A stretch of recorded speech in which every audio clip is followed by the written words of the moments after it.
Hey everybody, welcome to Brick System Brothers. My name's Nathan Masters. Today is a look at our recently announced 10277 Crocodile locomotive. This would usually be considered a creator expert set. All that has recently been rebranded into 18 plus. So more of an emphasis on the adult collectible hobby side. And yeah, talk about that in terms of what we see with the display stand and even like a little UCS collector's plaque. So the box really reflecting on that. I took a look at the boxes. Kind of related to this in Lego Trains, I've also rebuilt the hidden side bus into a Lego Alco train. So check that out if you're interested. But yeah, this model just announced last week. Looks like it'll be available in early July for $100, 1,271 pieces. So really reasonable here in terms of the pieces. That's getting us down to just under 8 cents a piece. So brand new Lego set, under 10 cents a piece. That's usually where you want to check. Looks like we're checking all the boxes there. But yeah, just in terms of what this is being marketed as, we've seen the past several years go by without anything in this branch of Lego Trains. We get our city trains every year or so, with our cargo wagons and our track. And those are always a little more expensive just because the track elements are rather large. There's a lot of stuff included there. The train components themselves are pretty complex compared to regular Lego pieces. So our city trains are one thing, but you start thinking about trains like the Emerald Knight, Horizon Express, the Marisk train. These are the kinds of trains we haven't seen for probably almost a decade now. Like we're getting close to 10 years before we have seen something similar to a creator expert train. The Crocodile is ending all that, now available this year. Hopefully it is a return to the market where we see a lot more of these rather than just every 8-9 years or so. So yeah, the Crocodile locomotive is based on a Swiss locomotive from the 1920s. Not really something that a lot of Americans would be familiar with, I don't think. So that could be a good thing or a bad thing depending on if it makes us curious as train fans, like what is this engine, or for a lot of people I think it's just going to be something that we're just not interested in, and that's kind of a gamble that Lego's taking here, especially starting off with this model, getting back into the model trains line. So yeah, let's look at this Swiss Crocodile source material. We see this brown coloring is probably the reason why Lego has gone with the reddish brown, so not surprised there.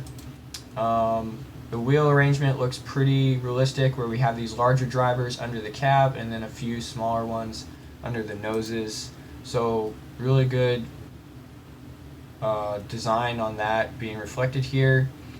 A couple of new elements or recolors have been introduced to get this design right. It looks like these brown cabs. I haven't seen those before, so I'm guessing those are new to the model. And we also have these two minifigures included with the new torso print on our light blue and a new hat in light blue. So we get two minifigures there. An interesting note, these minifigures aren't really featured on the box at all, just because the box is really focusing on how this is a display model. And we see that in this brick-built track. Now this track is different from our regular track because the ties are only one stud wide and they're also only spaced one stud apart. And the rails are then added in with these 1x16 pieces instead of just using our regular 8x16 track elements that clip together. This is 100% brick built. It uses dark brown and dark gray rails, so getting closer to that realistic color. If we use those full track molds, you can only do those in one color. It's usually dark gray. So doing this has enabled a little more realism. It's a really beautiful brick-built base that will look right at home as a display model. I think that's what they're going for here. And really kind of tying this all together is a plaque. It's a stickered piece over here in the corner that is just kind of lending itself to display again. So Lego is really stepping up their game in terms of making models that are at home as a display piece instead of just as a play piece. But on the other hand, this is also fully functional on our Lego train system tracks. It has articulation, so it can make those tight turns. This is a review on Brickset that Hugh did about this model. He's one of the recognized LEGO fan media people, so he gets this LEGO set in advance. And he was able to show that it can make these tight turns on our LEGO radius track. It does look a little bit funny, not necessarily something you would maybe see realistically for this engine, but it's been designed as such to be able to make these turns. I think they had to use these blind drivers without a flange to make this happen, but great use of these large drivers. It's really nice to see these come back on an official LEGO model. So let's talk a little bit about the inspiration here. This is actually the third official Crocodile that LEGO has done. In 2007, we got a factory set that featured the main model as the Swiss Crocodile.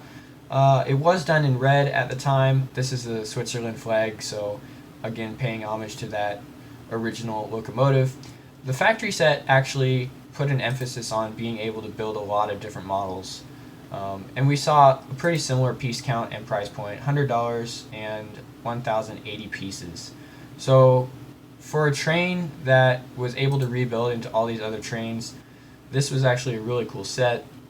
And again, the main feature here being the Crocodile. So that was 2007. If you go even farther back to 1991, some of the original 9-volt trains, there was a Crocodile design in these as well. Again, looking at this red and white scheme.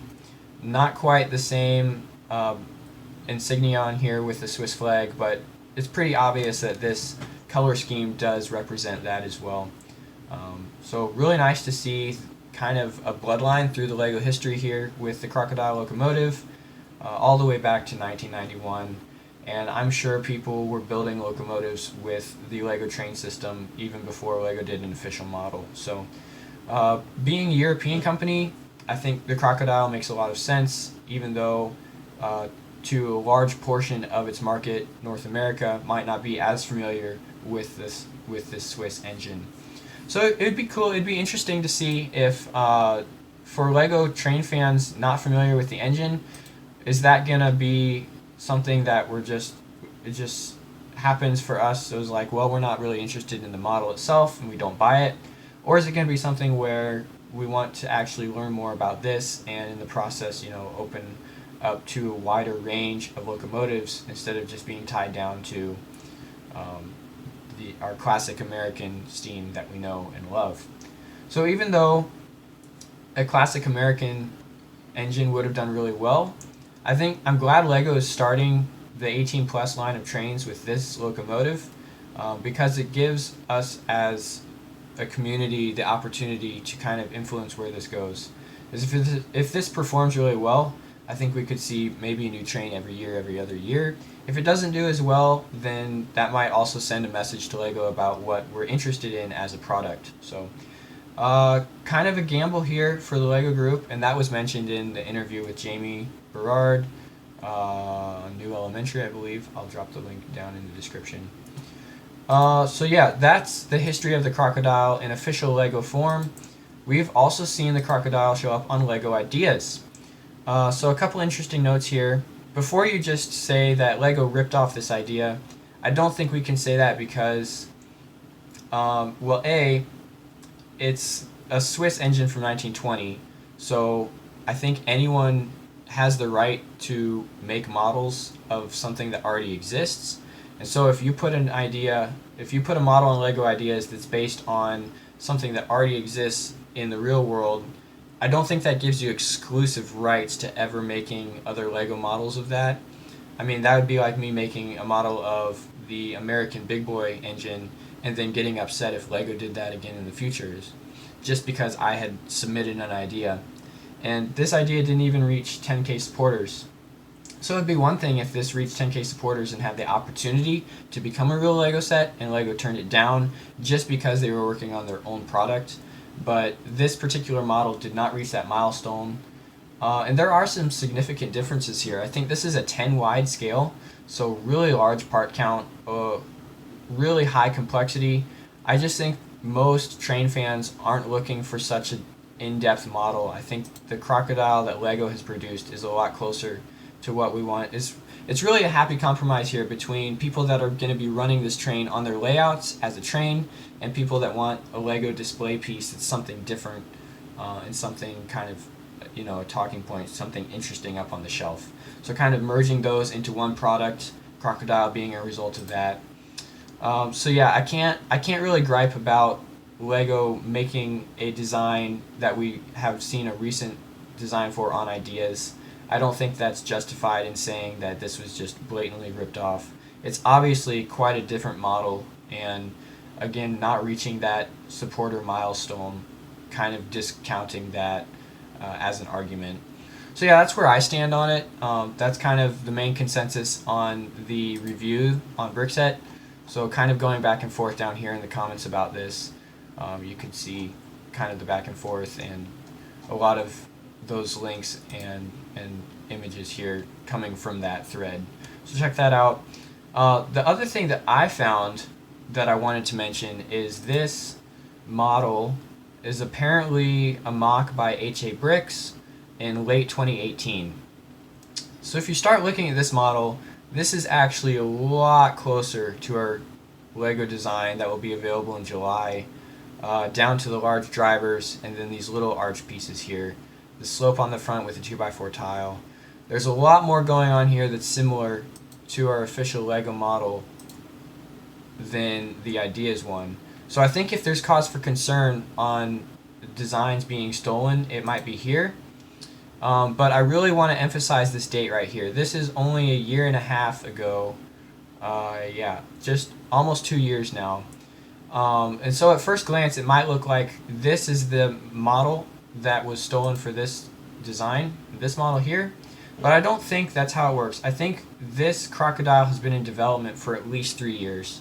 And so from those early days, if something were to leak out, or if a designer were to share something with a close group of friends that didn't really get to the internet but was still out there in the Lego community, I think if someone based a design on that, it might look something like this. Or, you know, this could be complete coincidence. I wouldn't want to discount that either. There is significant difference in the cab design and the roof design, but a lot of this is really similar. I think it might be too much to be a coincidence. We have a really close scale, 7 studs wide. Number of pieces is right there in the same hundreds. So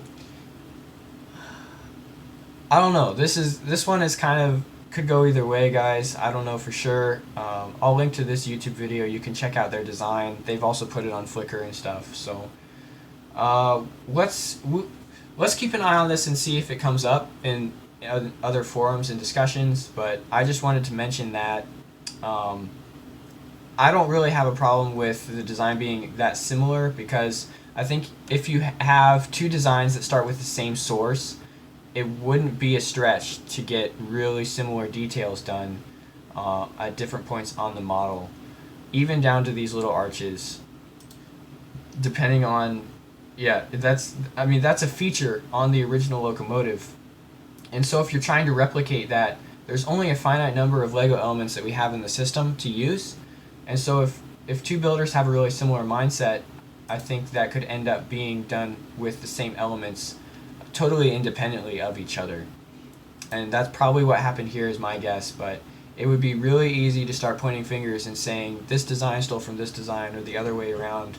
So it's just something to be careful for. Wanted to mention it in the video. So yeah, really cool to see Lego coming back to the Crocodile locomotive after 30 years now, 1991 up to 2007, now 2020. We have a brand new Crocodile design. The brown color may be causing a little bit of arguments here and there, but I think it's justified going back looking at the source material. Having brown as a base color, not really that common. The other one that would be realistic is this dark green, and the Emerald Knight is dark green. So I think brown completely justified here. They've made it look like a great engine, and I think it just does really well as a model. So I'm hoping to pick this up. I think I'm going to try to find it on sale, maybe for 80, 90 bucks. If I'm patient, I think I could find that at some point. The other thing will be how exclusive this is. If this is just a Lego.com model, it might not go on sale at all before it's retired. So I'm not opposed to spending $100 on this, especially seeing as it is well under that 10-cent benchmark. We're looking at about 8 cents a piece for a brand new Lego set. That's quite reasonable in my opinion, and it also has this ability to be motorized. It doesn't come with the motors, but it's pretty easy to hook up the current situation of our power supply. So you just drop that in there. It's got an app controlled design with this Control Plus, I think is what it's called. Basically, it's one app that Lego has used to control all their models that have these functions, and then there's kind of sub-programs for each specific model. So the Crocodile gets its own control screen. I think if I do get this model, I'm going to try to motorize it with the old components, with this infrared receiver style. Hugh has talked a little bit about this on Brickset as well. It's pretty easy to do it without having a major rebuild, but it does leave this receiver sticking up above the cab. I think putting in another hour or so of effort, you could get this integrated pretty well. So I'd be interested to see how well that worked out. But again, just working with these, what are they called? The powered up, the current motor designs just are seamless integration. It's been designed to fit with that. So even though it doesn't come in the official model, it's pretty easy to add that in. It does get a little pricey though, $90 to power this thing on top of a $100 set, so almost as much as the train itself, just to get it rolling with brand new off-the-shelf powered up products. You might want to look at getting these secondhand or using what you already have if you want to motorize this thing. I think it looks great without a motor. We've got these magnets on here, so you could hook it up to a train with other power and push it like that. These drivers with the motion on there, spectacular work done. It's a great model overall. Really hoping I can pick this up at some point this year, and if I do, I will let you guys know how it runs. We do have a pretty good train layout going on in my city, so I'll get it going on there and we'll see what it looks like. Thanks for watching, guys, and we'll see you around on Brick System Brothers.